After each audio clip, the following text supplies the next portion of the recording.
If foreign capital helps build homes for Canadians, then great. But if it's just going to cause homes to sit empty in downtown Vancouver, you can forget it.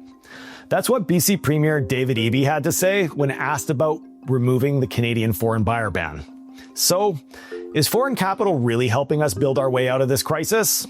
Or is it the reason that homes have become so unaffordable in the first place? Let me explain. Most Canadians don't realize that they're overpaying on their mortgage until it's too late. That's why we created the VIP Mortgage Management Program.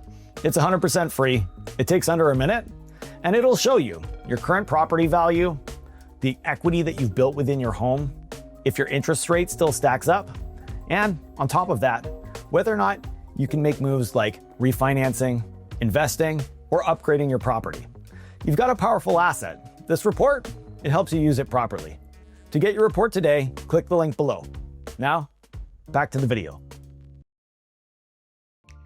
In 2023, Canada introduced a nationwide foreign buyer ban, stopping non-residents from acquiring residential real estate inside of major urban centers. The goal?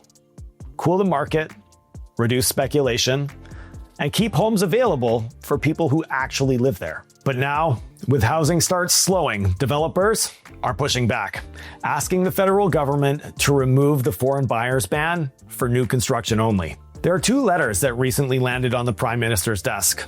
The first one from 27 academics and housing researchers urging the government to keep the foreign buyer ban in place. The next letter from 25 developers letting the government know that the foreign buyer ban is stalling new housing projects. So, who's right?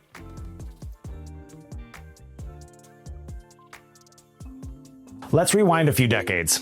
After Expo 86, foreign capital, especially from mainland China as well as Hong Kong, began to flow into Vancouver. By the early 2000s, Canada's investor visa program had essentially become a golden ticket for global wealth. One bank estimated that over $40 billion of foreign capital flowed into Vancouver alone. And instead of funding local business, most of it flowed into residential real estate. And as the money came in, the prices rose fast. Between 2005 and 2016, Vancouver's home prices more than doubled. Wages, they barely kept up with inflation. And by 2016, Demographia ranked Vancouver the second most unaffordable housing market in the world, right behind Hong Kong. And the other day, Daily Hive, they just reconfirmed all of these numbers. Oh, by the way, if you want to check out our breakdown on that, you can find it up here.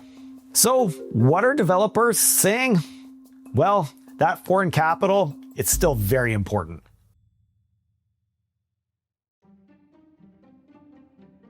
Developers like Henny Lam from Cressy say the ban is making things worse. Towers are complex, high risk, and take 4 to 5 years to build. You can't expect Canadian end users to pre-buy 5 years out.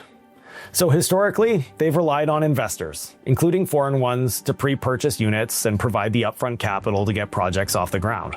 Since the ban, we haven't started a single high-rise in over 3 years. Even with free land, I can't build below $1,100 per square foot.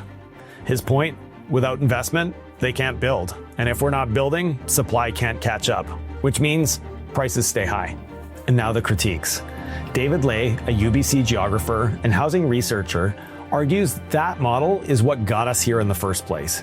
He points to a long history of foreign capital inflating land values, especially in Vancouver. The money doesn't just fund housing, it lifts land values across the board. And that makes every type of housing more expensive. He says allowing foreign capital back into the market, even just for new builds, is more of the same. And here's the kicker. Housing being built with investor backing, it's not affordable. So even if we build more of it, it's built for returns, not for residents.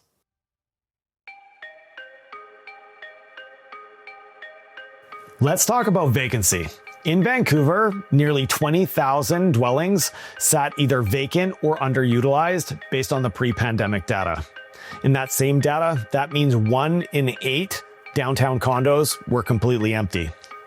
In Toronto, based on the 2021 census data, over 130,000 dwellings sat vacant. And nationally, CMHC estimates in 2021, over 1.3 million homes were sitting completely empty. That's more than the total amount of rental housing available in BC alone. So why does this matter? Because foreign capital, it's not always tied to people. It's tied to speculation. A condo that you purchase and leave sitting empty, it can still make you money as a bet on appreciation. And that, it's not housing, it's a financial instrument. So who is actually buying? Before the foreign buyer ban, foreign buyers only made up a small percentage of transactions. In British Columbia, it was about 2 to 5% depending upon the year. However, their participation was highly concentrated to the luxury pre-sale condo market, largely found in the downtown cores. In fact, one 2018 report showed that foreign buyers on average paid more than 25 to 50% than the locals for their condos. Now, those higher bids would end up setting the market in the future and pushing the prices higher for everyone. Let's recap. Here's the cycle that we've created. Developers say that they need foreign capital in order to build. But that foreign capital, it drives up land and housing prices at the end of the day. So those homes, they become unaffordable. And in turn, they can only be sold to investors. Meanwhile, local buyers are priced out. Older, more affordable housing gets demolished, and the new product doesn't meet local needs. It's a loop, and it's not working. So where's the middle ground? This doesn't have to be all or nothing. Instead of just lifting the ban or extending it indefinitely, we could allow foreign capital only for purpose-built rental projects, affordable housing developments, co-ops, and non-market housing. Require new investor-owned units to be rented within 90 days or subject to escalating vacancy taxes. And require developers to include below-market units in foreign-funded projects or prove local affordability benchmarks before selling to investors. Call it a use-it-or-lose-it model. Capital only gets in if it houses people.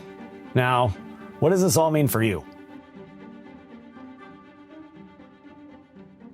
If you're a homeowner, yes, foreign capital has probably helped increase your equity, but it's also created a market that your kids may never be able to buy into. And if you're a first-time home buyer, you're competing with investors that don't even live here and can probably outbid you in cash.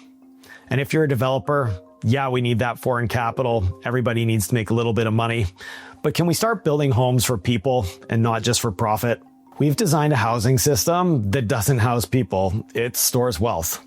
And foreign capital, it's not evil, but if it's left unchecked, it distorts markets, it raises prices, and it creates units for return as opposed to residence. The question isn't just, should we let foreign capital back in? The question should be, who are we building for? And if it's not for the people who actually live here, then what's the point? Let's stop mistaking speculation for supply. And let's start building homes, not just investments. I'm Tyler from Pilot, and that's Let Me Explain.